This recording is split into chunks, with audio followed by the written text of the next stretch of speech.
Un autre théorème qui caractérise le PPCM et porte le nom du théorème de multiplicativité du PCM, c'est le théorème 2 dans notre partie, soit A, B et K, trois entiers naturels non nuls. On a le PPCM de K fois A et K fois B est égal K fois le PPCM de AB. En utilisant la nouvelle notation, on a la même chose. Le PPCM de KA et KB est égal à K fois le PPCM de KB. Ici, on va montrer l'égalité de deux entiers naturels. Donc, on va utiliser l'une des propriétés de la divisibilité qu'on a déjà vue. A égale à B, équivalent à A divise B et B divise A. Donc, voici la démonstration. Nous allons poser mu égale PPCM de AB et mu1 est égal PPCM de KA, KB. Mu étant le PPCM de AB, donc c'est un multiple commun de A et B. Il existe donc deux entiers naturels non nuls, A' et B', tels que mu est égal à A' et mu est égal à B'. En multipliant mu d'une part dans cette égalité, d'autre part dans celle-là, on va trouver qu'mu est égal à KA' et qu'mu est égal à KB'. Donc KMU est un multiple commun de KA, puisque KMU s'écrit sous la forme d'un entier relatif fois KA, et KMU d'une autre part s'écrit sous la forme de KB fois un entier relatif qui est B'. Donc KMU est un multiple commun à KA et KB. Ce qui implique que KMU est un multiple de mu1. KMU multiple de mu1, en termes de divisibilité, ça veut dire mu1 divise KMU. D'autre part, on sait que mu1 est multiple commun de KA et KB. mu1, c'est le PPCM de KA et KB. Donc, il existe deux entiers naturels non nuls, A seconde et B seconde, tels que mu1 d'une part s'écrit sous la forme KA A seconde et mu1 s'écrit aussi de la forme KB B seconde. Donc, ce qui veut dire, puisque mu1 c'est mu1 ici, on va simplifier par K. Donc, on obtient A seconde est égal à B seconde. Ça veut dire A seconde est un multiple commun à A et à B. Puisque A' est égal à BB', c'est un multiple de B, ou A' c'est un multiple de A, on a l'égalité ici, ça veut dire que A seconde est un multiple commun à A et à B. Donc A seconde est un multiple de mu d'après le théorème important qu'on a vu, que tout multiple de deux entiers A et B est aussi multiple de leur PPCM. Donc A seconde est multiple de mu. On en déduit que mu1 est multiple de Kmu, c'est-à-dire Kmu divise mu1. Donc on a pu montrer la double divisibilité ici, ce qui veut dire que Kmu est égal, Kmu est égal à mu1. Ça veut dire que K fois mu, ici, K fois mu est égal à mu. Un exemple sur le théorème de multiplicativité, nous allons déterminer, en utilisant ce théorème, le PPCM de 45 et 120. On a le PPCM de 45 et 120 est égal au PPCM de 15 fois 3 et 15 fois 8, car 45 c'est 15 fois 3, 120, 15 fois 8. Donc en utilisant le théorème de la multiplicativité du PPCM, donc on factorise ici par 15, donc c'est 15 fois le PPCM de 3 et 8. Or, le PPCM de 3 et 8 est égal à 24, donc le PPCM de 45 et 120 est égal à 15 fois 24, qui est égal à 360. À bien retenir les résultats déjà démontrés, qu'on résume ici. pour tout entier relatif non nul A, B et C, on a le PPCM de A et A est égal à la valeur absolue de A, car c'est la plus petite quantité strictement positive qui est multiple de A. Le PPCM de A et B, c'est le PPCM de BA, est égal aussi le PPCM de valeur absolue de A et valeur absolue de B, par définition du PPCM. A divise B équivalent, le PPCM de A et B est égal à la valeur absolue de A, donc déjà vu. C'est A divise C et B divise C, ceci équivalent le PPCM divise C, c'est ce qu'on a vu dans le résultat qu'on a mentionné important, c'est que si LC était multiple commun de A et B, alors il est multiple aussi des PPCM et la réciproque aussi est vraie. Ici, on a le théorème de multiplicativité qu'on vient de voir. Ici, on a cette associativité du PPCM que vous pouvez vérifier vous-même. Le PPCM du PPCM de A et B et C est égal le PPCM de A et PPCM de B et C. Essayez de le vérifier, c'est facile. On passe maintenant au PGCD de deux entiers relatifs. Donc pour l'existence de ce PGCD qu'on va définir par la suite, soit A et B deux entiers relatifs non nuls, on a vu que l'ensemble des diviseurs communs de A et B est non vide et borné. Donc on a déjà vu qu'il est non vide car 1 appartient à cet ensemble, il est borné car au moins ce diviseur-là, il est inférieur à la valeur absolue de A ou bien la valeur absolue de B. Donc, au max de A et B, des valeurs absolues de A et de B, donc elle est bornée. DA, B admet plus d'après le théorème caractéristique de Z qu'on a vu au début de la leçon. On définit maintenant le PGCD de deux entiers relatifs non tous nuls après avoir vu qu'il existe soit A et B deux entiers relatifs non tous nuls, le plus grand commun diviseur de A et B noté PGCD en abréviation plus grand commun diviseur de A et B, ou avec cette notation qu'on lit le PGCD de A et B, le PGCD de A et B, est le plus grand élément de l'ensemble des diviseurs communs de A et B. Il est bien sûr strictement positif puisqu'on sait que tout nombre relatif admet que s'il admet un diviseur D, son opposé moins D est aussi diviseur.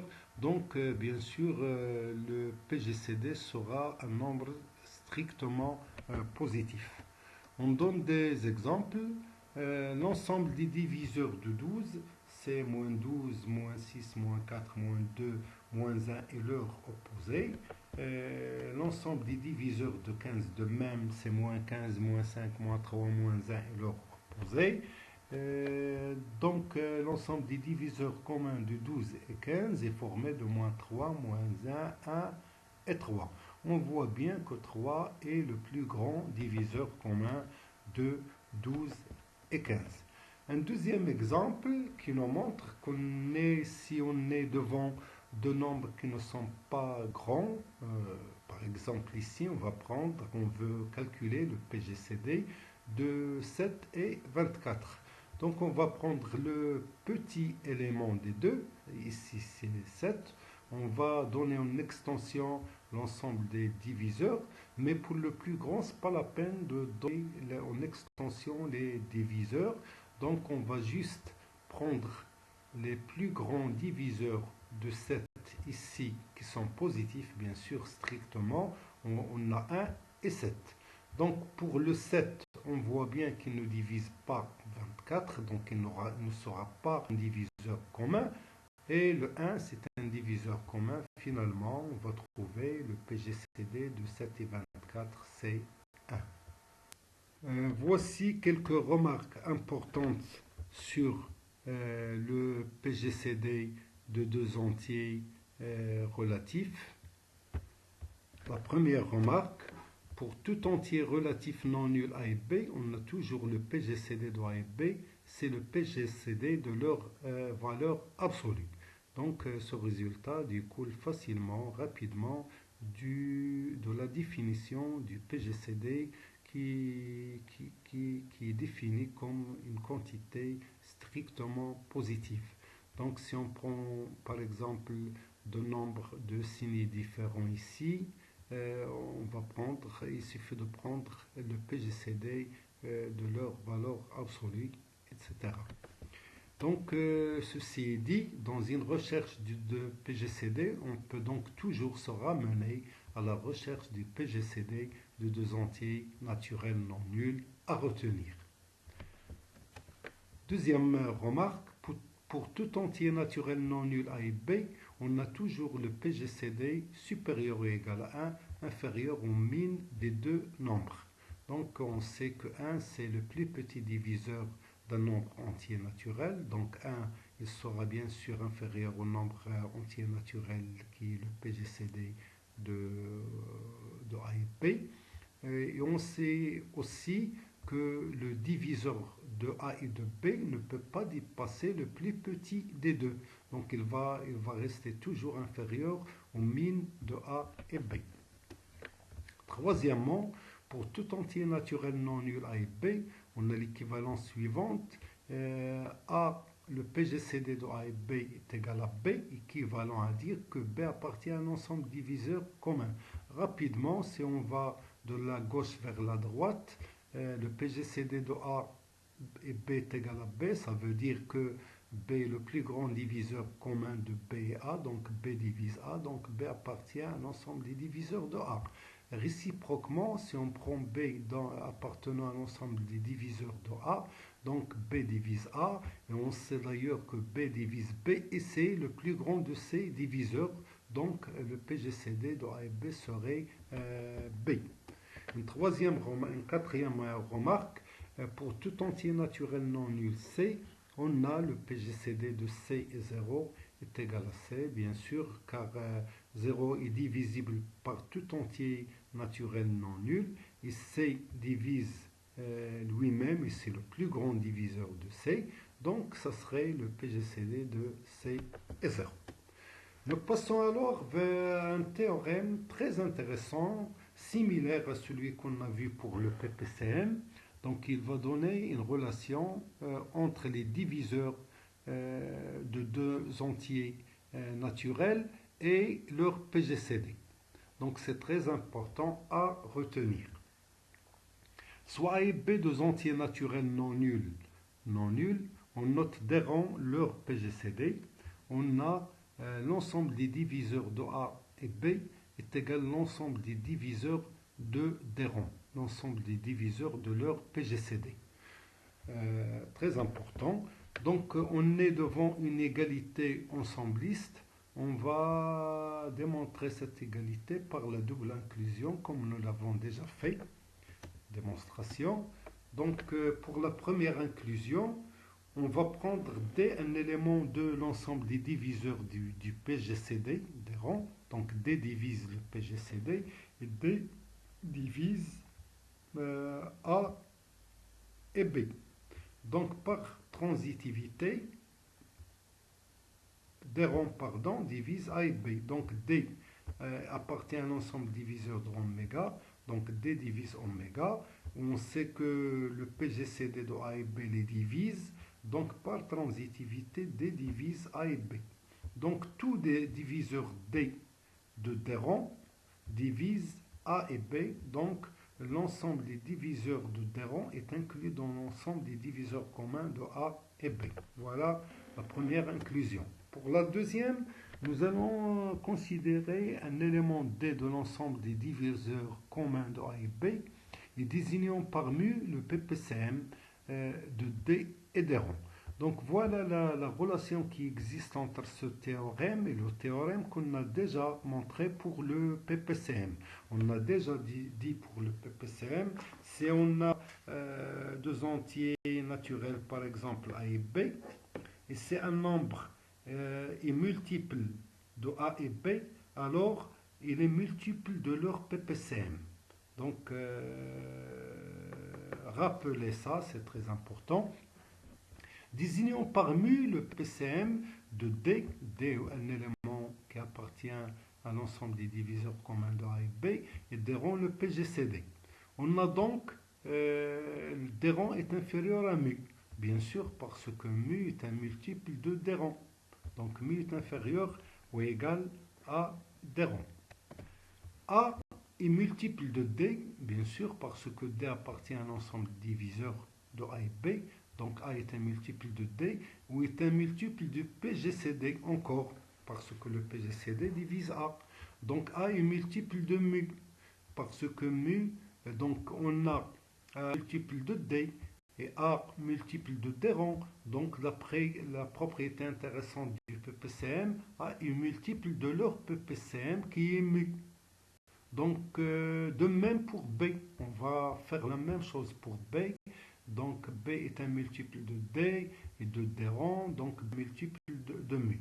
Donc, mu est un élément de l'ensemble de diviseurs, puisque A multiple de mu et B multiple de mu. Donc, mu divise A, divise B, donc il appartient à l'ensemble des diviseurs communs de A et B. Et par suite, mu est inférieur à D rang, puis on déduit que mu est égal à D rang. Donc, on sait que le PPCM de D et D rang est égal à mu. On a trouvé mu est égal à D rang. Donc D divise D rang, c'est-à-dire D appartient à l'ensemble des diviseurs de D rang. Donc on est parti d'un élément qui appartient à l'ensemble des diviseurs communs de A et B. On a trouvé que notre D appartient à l'ensemble des diviseurs du PGCD. Donc on en déduit alors que l'ensemble des diviseurs communs de A et B, c'est exactement l'ensemble des diviseurs de leur PGCD. Remarque importante, ce théorème signifie qu'un entier D divise A et B si seulement s'ils divisent leur PGCD.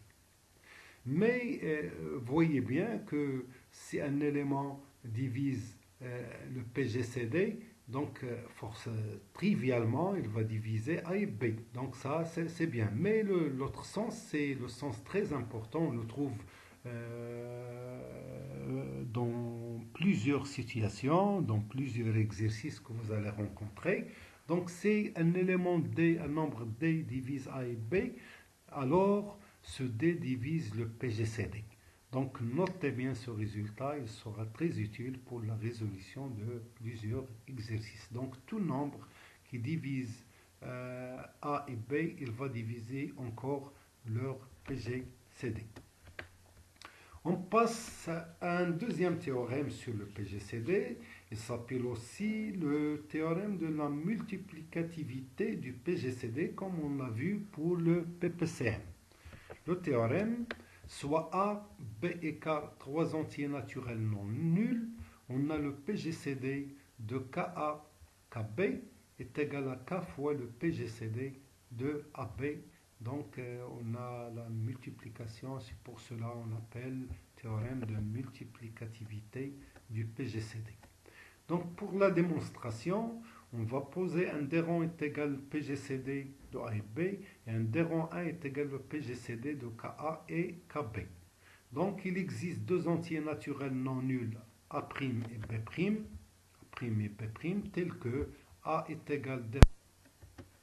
On a KA est égal à K D rang fois A' et KB est égal à K D rang fois B', parce qu'on a déjà trouvé que A est égal à D rang A' et B est égal à D rang B'. Donc de ces deux égalités, on déduit que K D rang divise KA et divise KB. Voyons ça. K D rang multiplié par un entier naturel est égal à KA et K D rang multiplié par un autre entier naturel est égal à K B, donc il va diviser KA et KB. Donc puisqu'il divise ces deux nombres, il va diviser leur PGCD. Et on a vu que le PGCD de KA et KB était noté des rangs 1. Donc K des rangs divise des rangs 1. Il existe un entier naturel non nul Q, tel que bien sûr d rang 1 est égal à Q fois K des rangs, puisque K des rangs est un diviseur de D1. Donc cette égalité, on va la noter 2.